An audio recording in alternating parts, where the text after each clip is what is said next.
ሰላም ጤና ይስጥልን የተወደዳችሁና የተከበራችሁ የገበያ ሚዲያ ተከታታዮቻችን እንደምን አላችሁ? ይህ በሮሃ ፎሬክስ ቢሮ ስፖንሰርነት ወደ እናንተ የሚደርሰው ዕለታዊ የምዕራፍ 1 የቢዝነስ ዜናችን ነው። በቢዝነስ ዜና ወጃችን ላይ የሮሃ ፎሬክስ ቢሮን የዕለቱን የውጭ ምንዛሬ ዋጋ አካተን እንድትከታተሉን እየጋበዝን ለዕለቱ ወዲያዝንላችሁ መረጃችን እናልፋለን።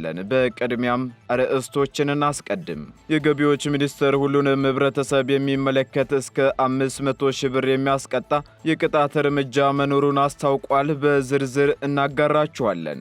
አምስተኛውን ዙር የውጭ ምንዛሬ ጨረታ ዛሬ ለሽያጭ እንደሚያቀርብ የኢትዮጵያ ብሔራዊ ባንክ አስታውቋል። ዛሬ በሚቀርበው የውጭ ምንዛሬ ስንት ዶላር ቀርቧል? የምናጋራችሁ ይሆናል። የጫት ኮንትሮባንድ ንግድ እንዲሁም በህጋዊ መንገድ አማካኝነት በሚመጣው የውጭ ምንዛሬ ዙሪያ የተሰማ አዲስ አነጋጋሪ የሆነ መረጃ ይዘናል፣ የምትሰሙት ይሆናል። በአዲስ አበባ ከተማ አስተዳደር በወንዞች ዳርቻ የሚመረቱ አትክልቶች የተመረዙ መሆናቸው ተሰምቷል። ይህንንም በዝርዝር ከምንመለከታቸው መረጃዎች መካከል ይዘነዋል። መንግስት የማያውቃቸው ኬላዎች እንዲነሱ ጠቅላይ ሚኒስትሩ ጭምር በተደጋጋሚ ቢወስኑም በኢትዮጵያ በጣም በርካታ ህገወጥ ኬላዎች መኖራቸው ተነግሯል። የሚሉትንና ሌሎች የመረጥንላችሁን ኢኮኖሚያዊና ማህበራዊ መረጃዎቻችንን ይዘንላችኋል። ከመረጃዎቹ ጋር ደግሞ እኔ መላኩ ደምሰው አብሬያችሁ የምቆይ ሲሆን አዳዲስ እንዲሁም ትኩስ ኢኮኖሚያዊና ማህበራዊ መረጃዎቻችንን ለማግኘት ታዲያ የገበያ ሚዲያን እንድትወዳጁ እየጋበዝን በዝርዝር ወደምንመለከታቸው ዜናዎቻችን እናልፋለን። በብስራተ ገብርኤል ሳር ቤት አፍሪካ ዩኒየን ፊት ለፊት በ5.6 ሚሊዮን ብር ጠቅላላ ክፍያ አፓርትመንት እየተሸጠ መሆኑን ሰምተዋል። በተለያየ የካሬ አማራጭ ባለ 2 እና ባለ 3 የመኖሪያ ቤቶችን በ40% ልዩ ቅናሽ ቴም ሪል ስቴት ለሽያጭ ይዞላችሁ መጥቷል። በተጨማሪም ለኑሮ ምቹ ለኢንቨስትመንት አዋጭ በሆነችው መሃል ፒያሳ ከስቱዲዮ እስከ ባለ 3 መኝታ በተለያየ የካሬ አማራጭ በ10% ከ480 ሺህ ብር ጀምሮ የመኖሪያ ቤቶችን እየሸጥን እንገኛለን። ምን ይሄ ብቻ! ፒያሳ ሀገር ፍቅር ቲያትር ቤት አጠገብ 4000 ካሬ ላይ የተንጣለለ የገበያ ማዕከል ከ900 ሺህ ቅድመ ክፍያ ጀምሮ የንግድ ሱቅ ባለቤት ይሆኑ ይለውታል። ሁሉንም በብር ተዋውለው የዶላር መጨመር ሳያሳስበው የቤት ባለቤት ይሆኑ። ታዲያ ምን ይጠብቃሉ? ለበለጠ መረጃ ለሳይት ጉብኝት፣ ለቢሮ ጉብኝት ከታች ባለው ስልክ ይደውሉልን። የቅጥር ኤጀንሲዎች በኢትዮጵያውያን የቤት ሰራተኞች ላይ የሚፈጽሙትን በደል እንዲያቆሙ በዮርዳኖስ የኢትዮጵያ አምባሳደር አሳሰቡም።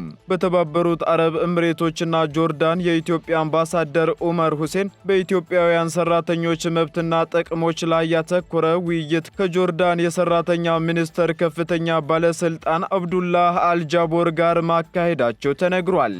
በውይይቱም በአሁኑ ወቅት ዮርዳኖስ ውስጥ ከ40 እስከ 50 ሺህ የሚጠጉ ኢትዮጵያውያን የቤት ሰራተኞች ይኖራሉ ተብሎ እንደሚገመትም ተነስቷል። በዚህም ባለስልጣኑ በመልማይ ወይም በቀጣሪ ኤጀንሲዎች የሚደርሱ በደሎች ላይ የእርምት እርምጃ እንደሚወስድ ማረጋገጣቸውንም በዩናይትድ አረብ ኤምሬቶች የኢትዮጵያ አምባሲ አመላክቷል።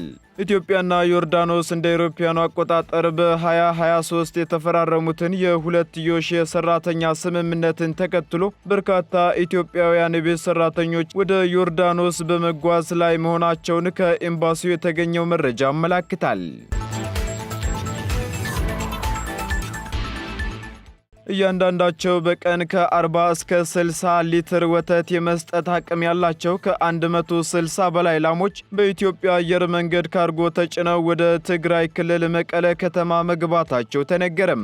ላሞቹ ከሆላንድና ዴንማርክ የገቡና ወተት የመስጠት የተሻለ ዝርያ ያላቸው ሲሆኑ ወደ አገር ውስጥ ያስገቧቸው ደግሞ አንድ ባለሀብት መሆኑ ተነግሯል። ራያ አዘቦ አካባቢ በሆቴልና በእርሻ ኢንቨስትመንት የተሰማሩት ባለሀብቱ ደግሞ አለቃ ሞገስ ንጉስ ሲሆኑ 600 ላሞች ገዝተው በዙሮች ወደ ሀገር ውስጥ እያስገቡ መሆኑ ተገልጿል። ባለሀብቱም ሲናገሩ ደግሞ ላሞቹ ብዙ ሊትር ወተት የመስጠት የተሻለ ዝርያ ያላቸው እንደሆኑ ገልጸው በቀጣዮቹ የግንቦትና የሰኔ ወራትም 435 ተጨማሪ ወተት ላሞች እንደሚያስገቡ ተናግረዋል። ባለሀብቱ አክለውም 600ቹ ላሞች ተጠቃለው ወደ ሀገር ሲገቡ በቀን ከ24 እስከ 30 ሺህ ሊትር ወተት የመስጠት አቅም እንዳላቸውም ገልጸዋል። ባለሀብቱ የተሰማሩበት የዘመናዊ እርሻ፣ የላሞች እርባታ፣ የወተትና የወተት ተዋጽኦ ሥራ ለ1100 ወገኖች ጊዜያዊና ቋሚ የሥራ ዕድል መፍጠራቸውንም አክለዋል። እንዲሁም አሁን ላይ የጀመሩት የፋብሪካ የማስፋፊያ ሥራ ሲጠናቀቅ ደግሞ ተጨማሪ 500 ወገኖች ተጠቃሚ ይሆናሉም ብለዋል። በተሰማሩበት ዘርፍ ኢንቨስት ለማድረግ ካቀዱት 7 ቢሊዮን ብሩ 5 ቢሊዮን ብሩ ሥራ ላይ በማዋል ተግባራዊ እንቅስቃሴ በማድረግ ላይ እንደሚገኙ ከትግራይ ክልል የኢንቨስትመንት ኮሚሽን የተገኘው መረጃ ያመላክታል። ባለሀብቱ አካባቢው ላይ በነበረው ከጦርነቱ በፊት ከሆላንድ ያስገቧቸውን የተሻለ ወተት መስጠት የሚያስችሉ 495 ላሞች ሙሉ በሙሉ ቢወድሙባቸውም በአሁኑ ወቅት ደግሞ 500 ሄክታር ዘመናዊ የእርሻ መሬት በማልማት ላይ እንደሚገኙም ተገልጿል። አሁን በኢትዮጵያ አየር መንገድ ካርጎ ተጭነው ትግራይ ክልል መቀሌ ከተማ ገቡ የተባሉት የሆላንድና የዴንማርክ ላሞች እያንዳንዳቸው በቀን ከ40 እስከ 60 ሊትር ወተት የመስጠት አቅም እንዳላቸውም ተነግሯል። መንግስት የማያውቃቸው ኬላዎች እንዲነሱ ጠቅላይ ሚኒስትሩ ጭምር በተደጋጋሚ ቢወስኑ በኢትዮጵያ ከ295 በላይ ህገወጥ ኬላዎች መኖራቸውን የጉምሩክ ኮሚሽን አስታወቀም።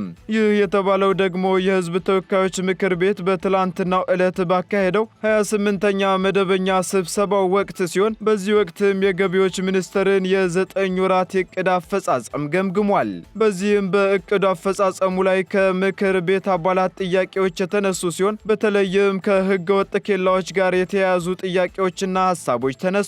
ህገወጥ ኬላዎችን ለማፍረስ በርካታ ስራዎች እየተሰሩ ቢሆኑም በዚህ ህገወጥ ተግባር ላይ ግን የጸጥታ አካላትን በስፋት የሚሳተፉበት በመሆኑ ችግሩ አሁንም ድረስ ዘልቋል ሲሉ የጉምሩክ ኮሚሽን ኮሚሽነር ደበሌ ቃበታ አስታውቀዋል። አባላቱ በኦሮሚያና ሲዳማ ክልሎች ህገወጥ ኬላዎች በስፋት መኖራቸውን በመግለጽም ተደጋጋሚ ምልከታ ብናደርግም ምላሽ አጥተናል የሚል ሀሳብንም አንስተዋል። ለተነሱት ጥያቄዎችም ምላሽና ማብራሪያ የሰጡት የጉምሩክ ኮሚሽን ኮሚሽነር ደበሌ ቃበታ በአሁኑ ሰዓት በኢትዮጵያ ከ297 በላይ ህገወጥ ኬላዎች መኖራቸውን ተናግረዋል። ኮሚሽነሩ አክለውም በጉምሩክ ኮሚሽን ጥናት መሰረት በእነዚህ ኬላዎች ምክንያት ዜጎች ከፍተኛ የሆነ ስቃይ ውስጥ ይገኛሉ ያሉ ሲሆን ችግሩ በምክር ቤቱ ከአምና ጀምሮ ተደጋግሞ ሲጠየቅ እንደነበርም አንስተዋል። ይሁን እንጂ ችግሩን ለመፍታትም የተጠናከረ ስራ እየተሰራ ቢሆንም የጸጥታ አካላትም የሚሳተፉበት በመሆኑ ደግሞ ችግሩን ለመፍታት አስቸጋሪ እንደሆነባቸው ገልጸዋል። ኮሚሽነር ደበሌ አክለውም የጸጥታ አካላት ኬላዎችን አፍርሰናል ብለው ሪፖርት ካደረጉ በኋላ ምሽቱን ግን ኬላውን ዘርግተው ይገኛሉ ብለው ይህ ግን ሁሉንም የጸጥታ አካል እንደማያካትት ተናግረዋል። የጫት ኮንትሮባንድ እየጨመረ በመምጣቱ ምክንያት በህጋዊ መንገድ የሚመጣው ምንዛሬ እየቀነሰ መሆኑ ተነገረም።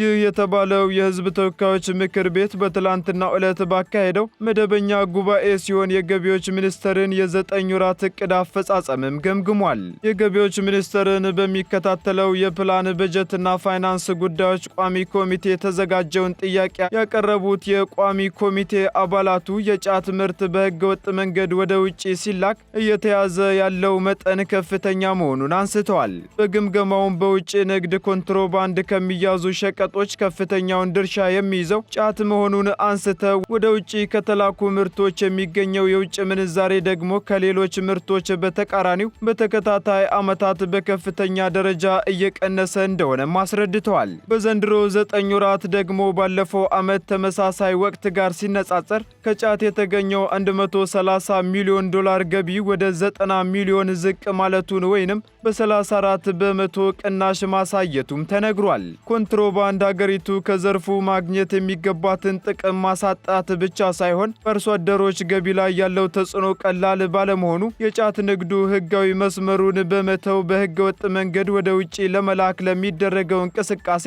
ገፊ ምክንያቶች ምንድናቸው ሲሉም ጠይቀዋል።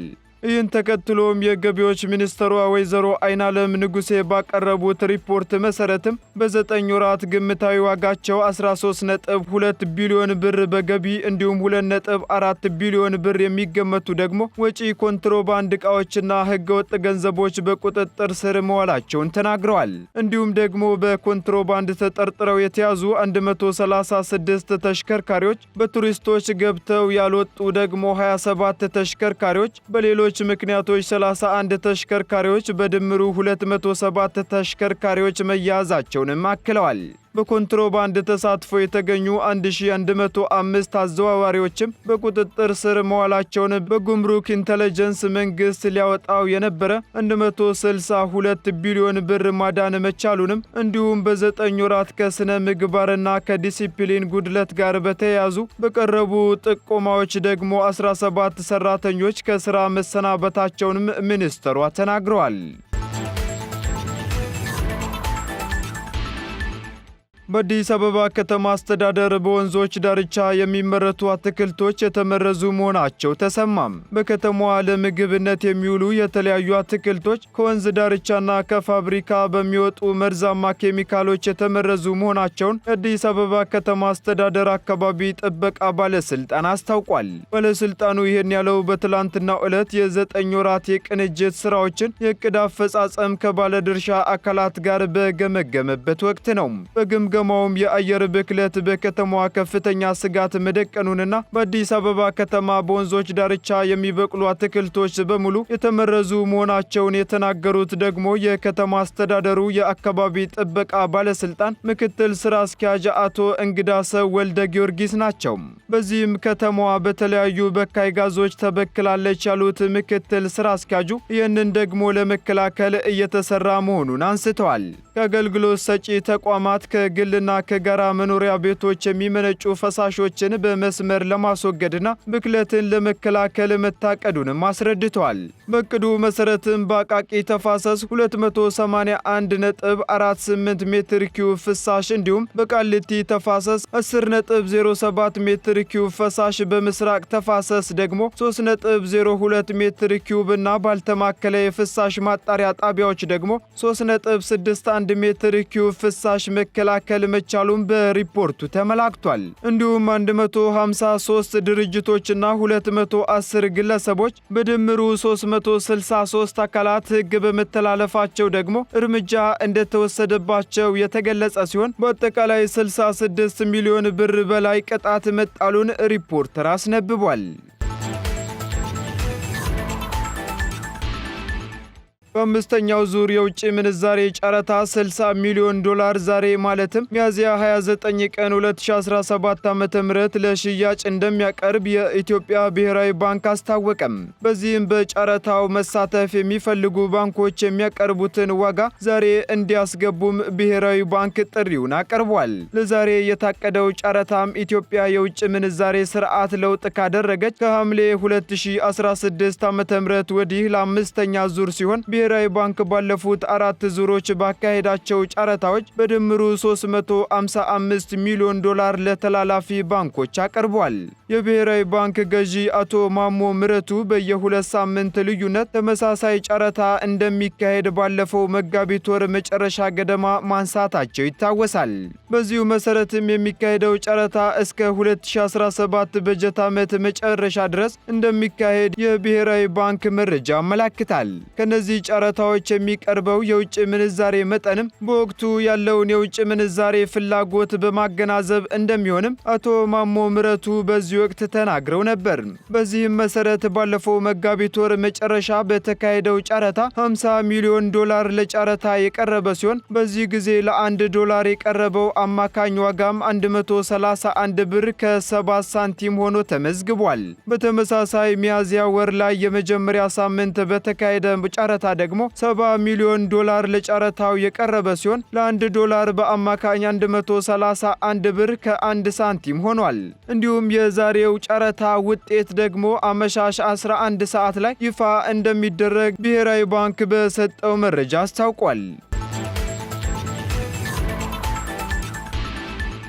ግብይት ሳይፈጽም ደረሰኝ የሰጠም ሆነ የተቀበለ ማንኛውም ሰው እስከ 200 ሺህ ብር የሚደርስ የገንዘብ ቅጣትና ከ7 ዓመት እስከ 10 ዓመት በሚደርስ እስራት እንደሚቀጣ የገቢዎች ሚኒስቴር አስታወቀም። የገቢዎች ሚኒስቴር በትላንትናው ዕለት ከደረሰኝ ግብይት ጋር የተገናኙ ጠቅላላ ወንጀሎችን በተመለከተ ይፋ ባደረገው መሰረት ማንኛውም ሰው ደረሰኝ የመስጠት ግዴታ ያለበት ታክስ ከፋይ ያለደረሰኝ ግብር ካከናወነ ከ25 ሺህ ብር እስከ 50 ሺህ ብር የገንዘብ መቀጮና ከ3 ዓመት እስከ 5 ዓመት በሚደርስ እስራት እንደሚቀጣ አስታውቋል። እንዲሁም በአንድ ግብይት በተሰጡ ተመሳሳይ የደረሰኝ ኮፒዎች ላይ የተለያዩ ዋጋዎችን በመመዝገብ የሽያጭ ዋጋን ያሳነሰ ማንኛውም ሰው 100 ሺህ ብርና ከ5 እስከ 7 ዓመት በሚደርስ እስራት እንደሚቀጣ ሚኒስተሩ ገልጿል። በተጨማሪም በአንድ ግብይት በተሰጡ ተመሳሳይ የደረሰኝ ኮፒዎች ላይ የተለያዩ ዋጋዎችን በመመዝገብ የሽያጭ ዋጋን ያሳነሰ የሽያጩ ትክክለኛ ዋጋ ከ100 ሺህ ብር የሚበልጥ ከሆነ ደግሞ የሚጣለው ቅጣት በደረሰኞቹ ላይ ከተመላከቱት ከፍተኛው የገንዘብ መጠንና ከ7 ዓመት እስከ 10 ዓመት የሚደርስ ጽኑ እስራት ይቀጣል ተብሏል። እንደ ሚኒስተሩ መረጃ ከሆነ ግብይት ሳይፈጽም ደረሰኝ የሰጠ ወይንም የተቀበለ ማንኛውም ሰው ደግሞ ከ100 ሺህ ብር እስከ 200 ሺህ ብር የሚደርስ የገንዘብ ቅጣትና ከ7 ዓመት እስከ 10 ዓመት በሚደርስ እስራት ይቀጣልም ብሏል። በሌላ በኩል ደግሞ ግብይት ሳይፈጽም በደረሰኝ የሰጠ ወይንም የተቀበለ ማንኛውም ሰው የተመላከተው ደረሰኝ ከ200 ሺህ ብር የሚበልጥ የገንዘብ መጠን የያዘ ከሆነ የሚጣለውን ቅጣት በደረሰኙ ከተገለጸው የገንዘብ መጠን ጋር እኩል በሆነ የገንዘብ ቅጣትና ከ10 ዓመት እስከ 15 ዓመት የሚደርስ እስራት ይጣልበታልም ተብሏል። እንዲሁም ባለስልጣኑ ሳይፈቅድለት የታክስ ደረሰኝ ያተመ ሰው ደግሞ ከ300 እስከ 500 ሺህ ብር የሚደርስ የገንዘብ ቅጣትና ከ2 ዓመት እስከ 5 ዓመት በሚደርስ እስራት እንደሚቀጣ ከሚኒስተሩ የተገኘው መረጃ ያመለክታል። ባለስልጣኑ ሳይፈቅድለት የታክስ ደረሰኝ አትሞ ጥፋተኛ የተባለ ሰው ለሁለተኛ ጊዜ ወንጀሉን ፈጽሞ ጥፋተኛ መሆኑ ከተረጋገጠ ደግሞ የህትመት መሳሪያውና የማተሚያ ድርጅቱ የሚወረስና የንግድ ፍቃዱም የሚሰረዝ ይሆናል ተብሏል። ቀጥለናል ውድ ተከታታዮቻችን። በመጨረሻም የሮሃ ፎሬክስ ቢሮን የዕለቱን የውጭ ምንዛሬ ተመን መረጃ እናደርሳችኋለን። አንድ የአሜሪካ ዶላር 150 ብር እየተገዛ 153 ብር እየተሸጠ ይገኛል። አንድ ፓውንድ ስተርሊንግ ደግሞ 185 ብር መግዣው ሲሆን 188 ብር ከ70 ሳንቲም እየተሸጠ ይገኛል። አንድ ዩሮ ደግሞ 165 ብር መግዣው ሲሆን 168 ብር ከ30 ሳንቲም ደግሞ እየተሸጠ ይገኛል። ስዊስ ፍራንክ 166 ብር ከ50 ሳንቲም መግዣው ሲሆን መሸጫው ደግሞ 169 ብር ከ83 ሳንቲም ሆኗል። የተባበሩት አረብ ኤምሬት ድራም 40 ብር እየተገዛ 40 ብር ከ80 ሳንቲም እየተሸጠ ይገኛል። የሳውዲ ሪያል ደግሞ 39 ብር እየተገዛ 39 ብር ከ78 ሳንቲም እየተሸጠ ይገኛል። የቻይናው ዩዋን 19 ብር ከ50 ሳንቲም እየተገዛ 19 ብር ከ89 ሳንቲም የተሸጠ መሆኑን የዕለቱ የውጭ ምንዛሬ ተመን መረጃ ያመለክታል። የተወደዳችሁ ተከታታዮቻችን ለምዕራፍ አንድ ያዝንላችሁ ኢኮኖሚያዊና ማህበራዊ መረጃዎቻችን እነዚህን ይመስሉ ነበር። አዳዲስ እንዲሁም ትኩስ ኢኮኖሚያዊና ማህበራዊ መረጃዎቻችንን ለማግኘት ታዲያ የገበያ ሚዲያን እንድትወዳጁ እንጋብዛለን። ሰናይ ጊዜን ተመኘን። በብስራተ ገብርኤል ሳር ቤት አፍሪካ ዩኒየን ፊት ለፊት በ5.6 ሚሊዮን ብር ጠቅላላ ክፍያ አፓርትመንት እየተሸጠ መሆኑን ሰምተዋል። በተለያየ የካሬ አማራጭ ባለ 2 እና ባለ 3 የመኖሪያ ቤቶችን በ40% ልዩ ቅናሽ ቴም ሪል ስቴት ለሽያጭ ይዞላችሁ መጥቷል። በተጨማሪም ለኑሮ ምቹ ለኢንቨስትመንት አዋጭ በሆነችው መሃል ፒያሳ ከስቱዲዮ እስከ ባለ 3 መኝታ በተለያየ የካሬ አማራጭ በ10% ከ480 ሺህ ብር ጀምሮ የመኖሪያ ቤቶችን እየሸጥን እንገኛለን። ምን ይሄ ብቻ! ፒያሳ ሀገር ፍቅር ቲያትር ቤት አጠገብ 4000 ካሬ ላይ የተንጣለለ የገበያ ማዕከል ከ900 ሺህ ቅድመ ክፍያ ጀምሮ የንግድ ሱቅ ባለቤት ይሆኑ ይለውታል። ሁሉንም በብር ተዋውለው የዶላር መጨመር ሳያሳስበው የቤት ባለቤት ይሆኑ። ታዲያ ምን ይጠብቃሉ? ለበለጠ መረጃ ለሳይት ጉብኝት፣ ለቢሮ ጉብኝት ከታች ባለው ስልክ ይደውሉልን።